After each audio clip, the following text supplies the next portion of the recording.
आणि तुम्हाला अजून एक गोष्ट दाखवतो, इकडे ही आमची बंगी. आता अशी तुम्हाला कुठं बघायला भेटणार नाही. ही माझ्या आजोबांच्या वडिलांनी त्या वेळेला बनवलेली होती. तुम्ही बघू शकतात, ही अशी नाही भेटणार. फ्लॅट्स आहेत, बैठकी आहेत, पण अशी नाही. हिला स्टोअरसुद्धा आहे खाली. इथं आपण सामान स्टोअर करू शकता खाली, तुम्ही बघू शकतात. आणि खूप आरामदायक अशी बंगी आहे. याची स्पेशल गादी आणि खूप छान आहे वातावरण. बाहेरसुद्धा तुम्ही बघू शकता, इकडनं आमचं शेत दिसतं. ही जुनी त्या काळीची खिडकी ज्या असायच्यात, ही आपल्याला बदलवता नाही आली. खूप हेवी बांधकाम असल्यामुळं, ही भिंत खूप जाड आहे त्यामुळं. तर हे असं आहे, खूप सुंदर असं आपलं घर आहे. भरपूर लोकांना आवडलं. सरांनी इतर ठिकाणी आपले शॉर्ट्स व्हिडिओ टाकले, त्यामुळे सरांना आज पूर्ण व्हिडिओ टाकायचा होता म्हणून आलेत सर. त्याबद्दल सरांचाही धन्यवाद. आता आपण जाऊया आपल्या तळघरामध्ये.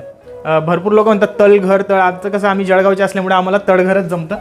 त्यामुळे बघा, तळघरात जाण्यासाठी हे उघडलं की असं आपल्याला इथं लॉक करायला लागतं, नाही तर ही पाटी डोक्यावर पडायची.